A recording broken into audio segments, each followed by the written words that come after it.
Mass Maharaj Ravi Teja garu నటించిన Mister Bachchan movie August 15న theatre లో రిలీజ్ అయిన సంగతి అయితే అందరికీ తెలుసు కదా. తాజాగా Mister Bachchan movie OTT streaming అయితే సిద్ధమైంది. అయితే మిస్టర్ బచ్చన్ సినిమా ఓటీటీ హక్కులను అయితే నెట్ఫ్లిక్స్ వారు ఏకంగా 33 కోట్లకు దక్కించుకుంది.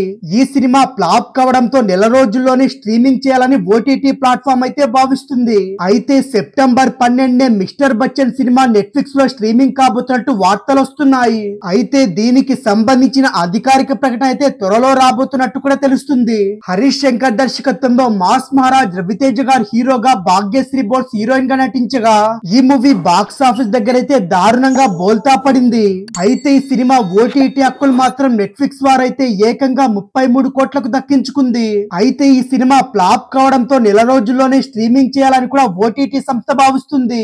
సెప్టెంబర్ 12నే మిస్టర్ బచ్చన్ సినిమాను నెట్ఫ్లిక్స్ లో స్ట్రీమింగ్ కాబోతున్నట్టు వార్తలు వస్తున్నాయి. Tiger Nageswararao eagle movie disaster తర్వాత మిస్టర్ బచ్చన్ సినిమాపై రవితేజ గారైతే భారీ ఆశలు పెట్టుకున్నా చివరికైతే మిస్టర్ బచ్చన్ మూవీ అంతకంటే పెద్ద డిజాస్టర్ గా మిగిలిపోయింది.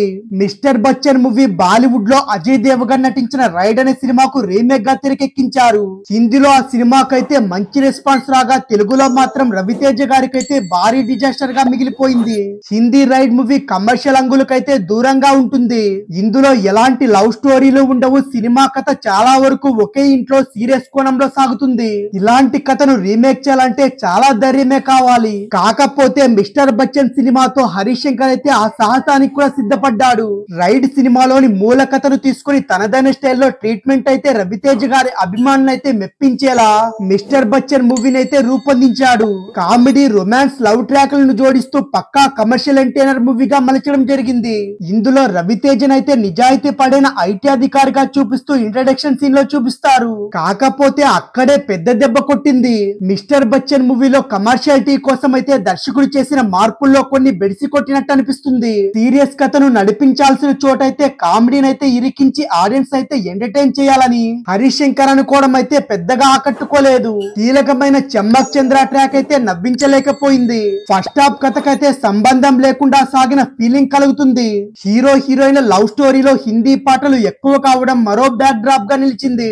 ఇకపోతే మిస్టర్ బచ్చన్ లో ముఖ్యమైన ప్లస్ పాయింట్ ఏంటంటే రవితేజ గారు mark energy, mark comedy timing అయితే సినిమాకైతే ప్లస్ అని చెప్పొచ్చు. ఒరిజినల్ లో అజయ్ దేవగన్ పాత్రకు ఏమాత్రం పోలికలు లేకుండా నటించాడు. భాగ్యశ్రీ బోల్స్ గ్లామర్ అయితే సినిమాకు స్పెషల్ అట్రాక్షన్ గా నిలిచింది. యాక్టింగ్ పరంగా అంతగా ఆకట్టుకోలేకపోయినా రొమాంటిక్ సీన్స్ లో మెప్పించింది.